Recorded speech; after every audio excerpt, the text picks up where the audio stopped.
Et les populations exigent réparation, sinon elles vont en découdre avec ce dernier. L'autorité administrative s'en est interposée justement pour calmer leur furie. Les mototaximens, désormais portés au rang de défenseurs de la sécurité dans l'arrondissement de Mélan, c'est un département de la région du littoral au regard des mouvements des personnes qui fuient la crise dans la région du sud-ouest pour y trouver refuge. Les conducteurs des engins de roues sont appelés à stopper l'incursion de tout pêcheur en eau trouble. Et en culture, dans ce journal, nous parlerons de la célébration des 10 ans de carrière musicale de Charlotte Dipanda. Elle a soufflé sur sa 10e bougie, c'était à Paris dans une salle pleine.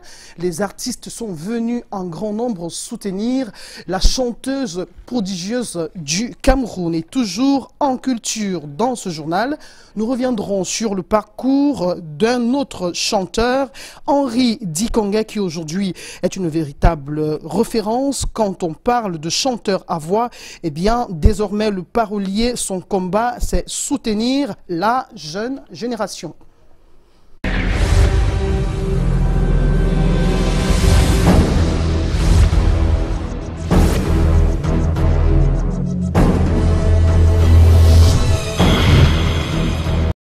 Bonsoir. Une fois de plus, un cadavre au centre d'un mouvement d'humeur à Kribi. C'est un pêcheur qui a succombé après des coups qui lui ont été assénés par son patron.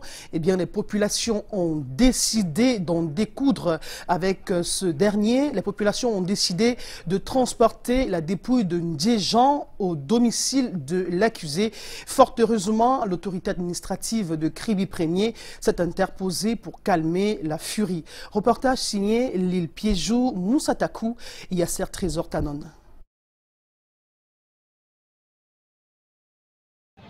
L'on a frôlé le pire ce matin au quartier Bois-Manga à Kribi. Les populations en colère exigent la résurrection de Jean Djé, décédé à l'hôpital du district de Kribi très tôt le matin. Son corps a été déposé au domicile du nommé Douleur, un armateur accusé d'être à l'origine de ce décès. L'affaire remonte à une semaine.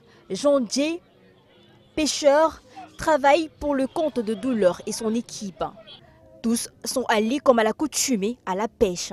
Et selon des témoins, la pirogue a chaviré en mer. Heureusement, pas de mort. Ils ont eu la vie sauve grâce au port de gilet. De retour à la base, une forte altercation démarre entre les deux pour une affaire d'équipement abandonné à la mer. S'ensuivent échange de coups de poing. Jean Djé est blessé. Vous avez retrouvé mon matériel. Celui-là lui dit, tu pleures le matériel au lieu de pleurer les chats. Ah, fous-moi le cadre. Il se lève, il rentre. Quand il rentre, le gars vient par derrière. Ici, le mettre à terre, donner un coup ici, bim, il est tombé, il est monté sur lui, commencé à l'eau. C'est-à-dire que la coulée avec les coups de poing, jusqu'à il est mort comme ça. Cassé 2 côtes. L'hémorragie. Face à cette situation teintée d'accusations d'injures, le sous-préfet de Kribi est descendu sur les lieux. Après des heures de concertation, la dépouille a finalement été conduite à la morgue de l'hôpital du district de Kribi. Pont-Neuf à Berthois, dans 24 mois. Précisément, les travaux de construction et de réhabilitation des infrastructures de voirie et de drainage sont en cours et c'est 14,5 km de route à refaire. Les techniciens devront se servir de béton compacté au rouleau avec pavé dans les zones inondables. Yasser Trésor Tanon, Kizito Koumaï. C'est un véritable ouf de soulagement pour les populations de la ville de Berthois.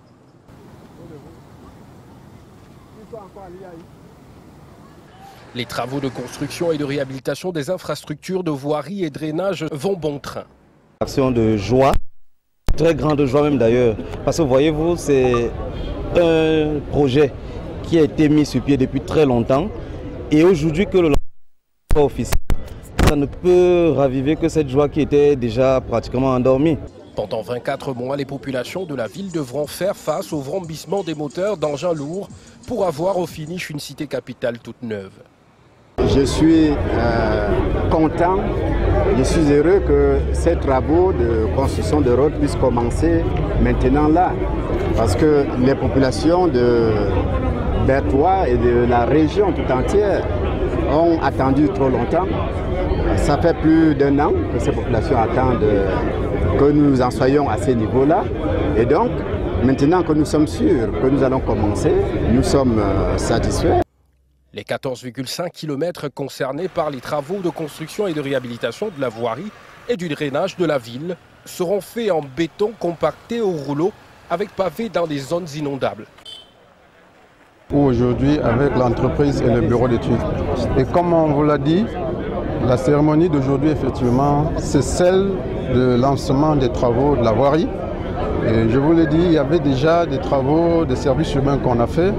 Il y avait les ateliers municipaux pour lesquels on a commencé le chantier et qui est en cours d'achèvement d'ailleurs. Et donc aujourd'hui, c'était le volet le plus important du programme pour environ 13,5 milliards de francs CFA, toutes taxes comprises, qui vont concerner essentiellement les voiries. Pour certaines, les grandes voiries, pour d'autres, les voiries de desserte et pour une troisième catégorie, les voiries des quartiers denses. L'entreprise Satom Sogea, marque adjudiciaire des travaux, sera appuyée par la société Ecta BTP qui assure la mission de contrôle. Les travaux proprement dits démarrent dans moins de 2 semaines. Le VIH-Sida à Garoua, c'est la capitale de la région du Nord Cameroun. Les pères éducateurs font le bilan de leur activité pendant les vacances. Cela rentre dans le programme Vacances sans Sida initié par la première dame du Cameroun, Chantal Biya. Lille Piéjou, Linda Teguep. La lutte contre le VIH-Sida est une réalité dans le Nord Cameroun.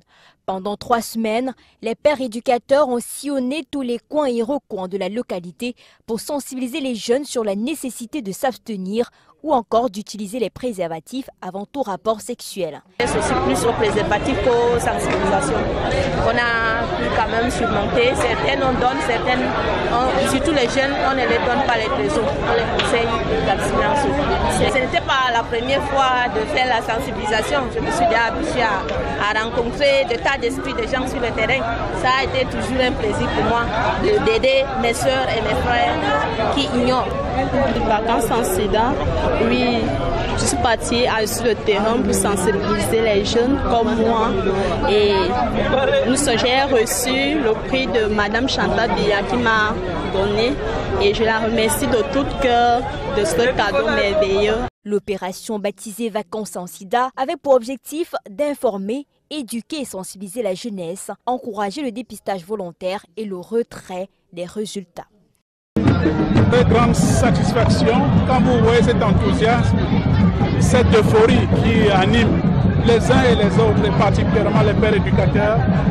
On a toutes les raisons de penser que Madame Chantal Biya avait vu juste lorsqu'elle a créé en 2003 l'opération Vacances sans Sida. Qu'est-ce que vous avez envie de... Je leur dis, c'est que le combat n'est pas terminé. Le combat continue. Les efforts doivent être faits.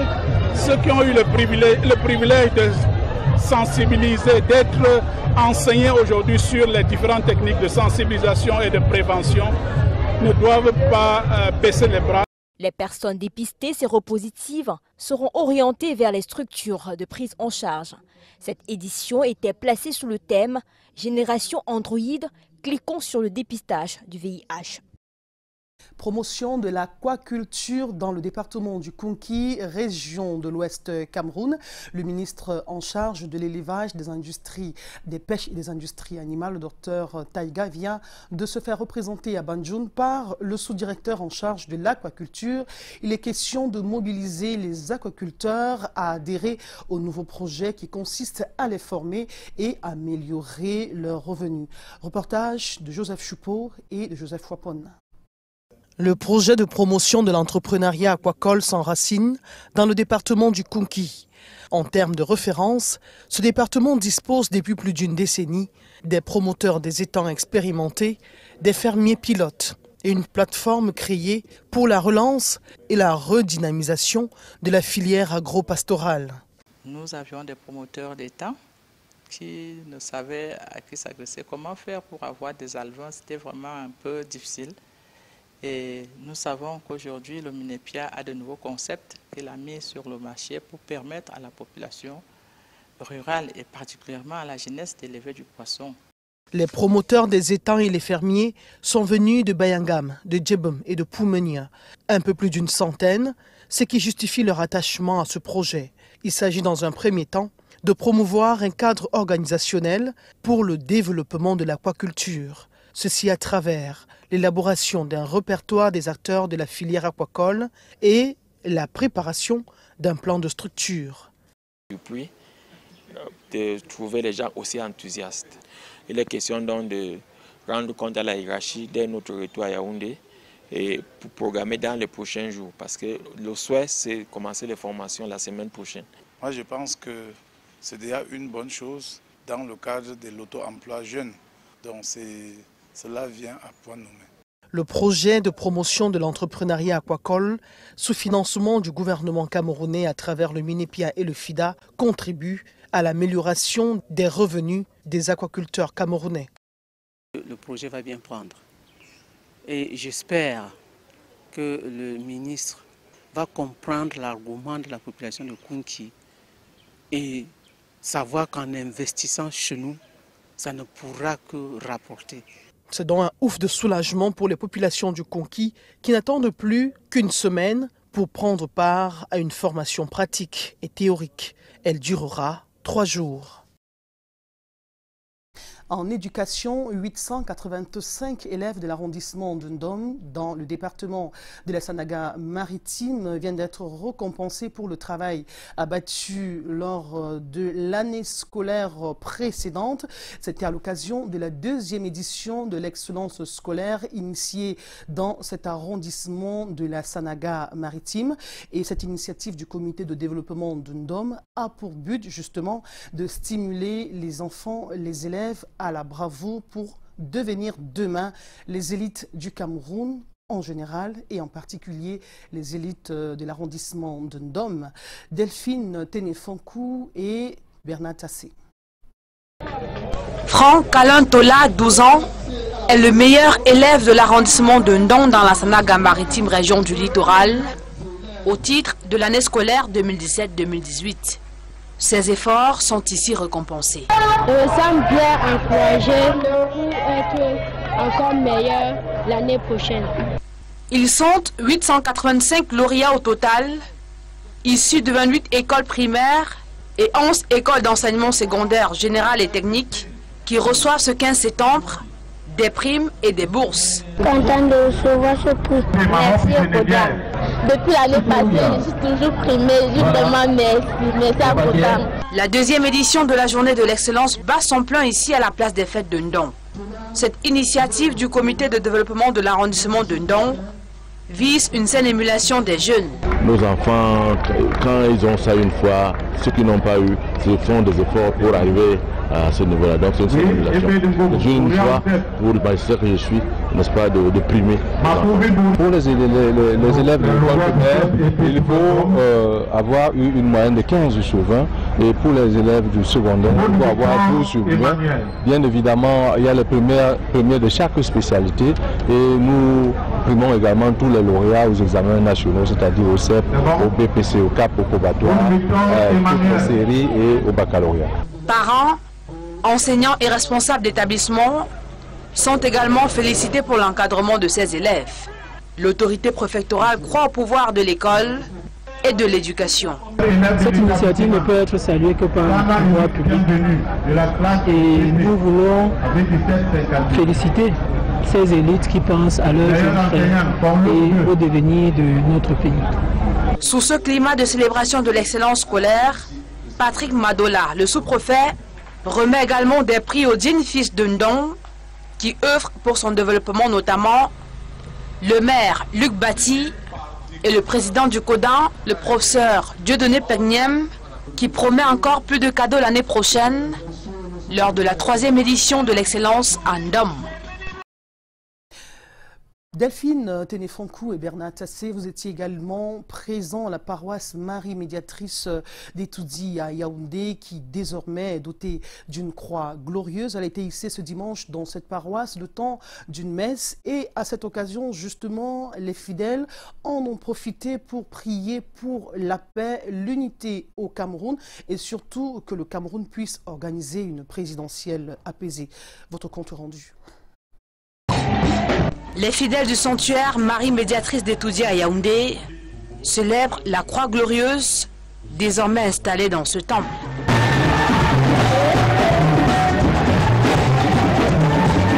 Nous connaissons le rôle de la croix.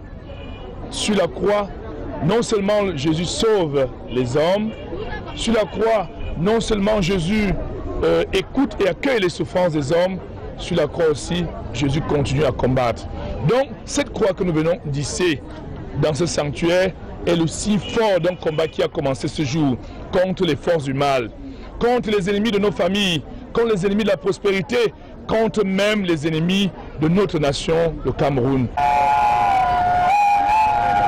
Après le départ vendredi dernier de la croix diocésaine partie en pèlerinage à Akonor, laquelle a passé un an exactement au sanctuaire Marie Médiatrice d'Etoudi, les responsables de ce lieu saint ont décidé de le doter d'une croix. La messe de ce 24e dimanche du temps ordinaire a permis à Jean-Augustin Otuntolo et ses fidèles de déposer au pied de cette croix les problèmes de toute la nation camerounaise. Nous avons pensé de manière plus particulière à mettre sous le pied de la croix les problèmes que connaissent les populations de la ville de Yaoundé. Nous avons même pensé aux hommes politiques et nous avons confié l'élection du 7 octobre prochain au pied de la croix de Jésus-Christ afin que les grâces de cette croix fleurissent notre pays qui a besoin de paix, qui a besoin de sécurité, qui a besoin de prospérité. Ce 16 septembre est donc un jour historique pour les fidèles de la paroisse Marie Médiatrice d'Etoudi, désormais dotée d'une croix glorieuse qui symbolise la présence de Dieu. Lutte contre l'insécurité dans l'arrondissement de Mélon, je vous le disais en titre. Les mototaximens sont désormais invités à mettre la main à la pâte. Situé à la lisière de la frontière du sud-ouest, actuellement sous le joug des velléités sécessionnistes, il y a un mouvement de personnes qui fuient ces violences pour trouver refuge à Mélon et les transporteurs avec engins à 2 roues sont invités à rester davantage vigilants pour empêcher la pénétration des pêcheurs en eau trouble. Emmanuel Noël Ngomba et Lille Piéjou. Salle de conférence de la sous-préfecture de Mélon, dans le Mungo, région du littoral. Le sous-préfet échange avec les autorités traditionnelles et les conducteurs de motos. Au menu, la lutte contre l'insécurité, la préservation de la paix et la promotion du vivre ensemble en cette période électorale. Les benzineurs, vous savez, c'est eux qui portent tous les gens qui entrent dans notre arrondissement, dans nos vies. C'est eux qui véhiculent toutes les informations, tous les renseignements. Il était question donc de les réunir et de les sensibiliser par rapport aux élections, les enjeux. Et le fait que les élections présidentielles sont très sensibles. L'arrondissement de Mélon est une zone frontalière à la localité de Mbangem, dans la région du sud-ouest, en proie à une crise sociopolitique. Conséquence immédiate, de nombreux déplacés y ont élu domicile, fuyant ainsi les violences de plus en plus récurrentes dans la localité. Il faudrait quand même, dans un premier temps, les dire, comme ils sont impliqués dans ces processus électoraux, ce qu'il faut faire, ce qu'il ne faut pas faire. C'est pour cela que je l'ai réuni. Au terme de ces échanges, les différentes parties ont pris l'engagement de tout faire pour assurer la sécurité des personnes et des biens Paris réussi pour Charlotte Dipanda qui a choisi Paris pour célébrer ses 10 ans de carrière musicale. Devant un public venu nombreux, eh bien, l'artiste a électrifié la salle. Elle a d'ailleurs fait salle pleine, 2700 places limite. Et pour l'occasion, des confrères artistes sont venus donner du leur pour souhaiter un happy birthday ou alors joyeux anniversaire de carrière musicale à cette idée de la chanson africaine. Eric Golf Kwachou et Hermel Pifo.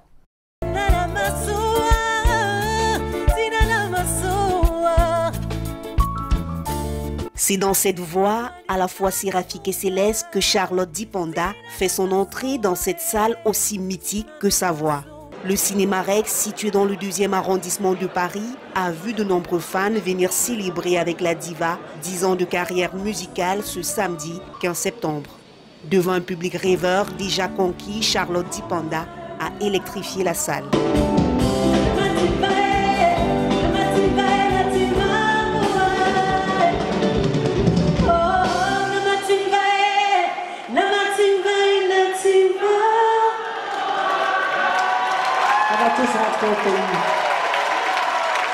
Surchauffé, le numéro 1 de la chanson africaine a réussi son pari, un concert géant pour des artistes à la hauteur de l'événement comme le célèbre Lokwa Kanza, Singila.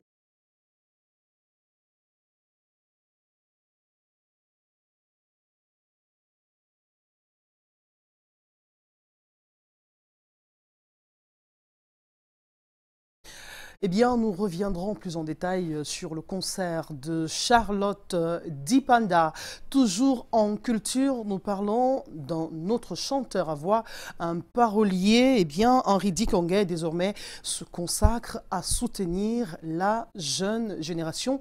Il a été rencontré par un autre artiste et journaliste à la fois, Yasser Trésor Tanon. Avec bonheur.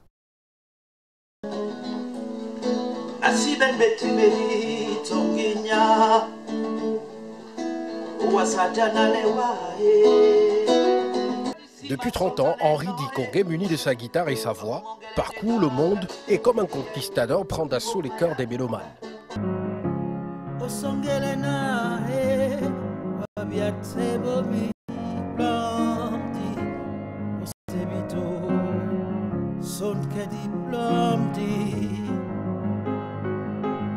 Présent au Cameroun depuis quelques jours, les fans de l'émission Jambo sur Canal 2 International l'ont regardé ce dimanche. Mais le chroneur est là pour plusieurs raisons. Rencontrer la famille et présenter le clip de la chanson Bolo, même si le duo est sorti il y a bien longtemps. Quand Henri Dikongué n'est pas sur scène, son quotidien en Europe reste chargé. 2 jours de voyage, des tournées, du studio. Bon, en même temps des collaborations parce que je fais des documentaires, je participe à beaucoup de choses. Et je suis même en plus président de 2 associations, les enfants battus, les enfants abandonnés et tout ça. Pour la jeunesse camerounaise, Henri Dikongué est porteur d'un projet. Son souci majeur, aider la nouvelle génération à se mettre sur orbite. Au Cameroun, on a toujours un peu délaissé la culture. Et il y a beaucoup de talent. Je crois que le moment est venu que je me réengage à nouveau avec la complicité de personnes que j'ai connues ici et qui m'ont beaucoup montré les choses parce qu'il y a tout ici maintenant. La seule manière de faire, c'est s'organiser. Je ne promets pas la lune, mais je peux arriver à orienter certaines personnes avec les connaissances et les boîtes avec lesquelles je travaille actuellement, puisque je suis passé par là. La démarche, collecter le maximum de chansons et les clips vidéo réalisés par les jeunes Camerounais pour les proposer aux partenaires à l'étranger. Henri Dikongué fait son apparition sur la scène musicale en 1995 et connaît tout de suite la reconnaissance des mélomanes. Il est reconnu comme un auteur-compositeur d'une finesse rare et exceptionnelle. Eh bien, dans la valse de l'information ce soir sur Canal 2 International, après ce journal, vous serez servi par Rodrigue Tongué. Eh bien, ce sera la reine. L'invité de ce soir, Christian Penda Ekoka, eh bien, conseiller à la présidence de la République. Rodrigue Tongué, vous êtes dans nos studios de Yaoundé. Bonsoir. Présentez-nous le menu, plantez le décor de cette émission qui est très attendue.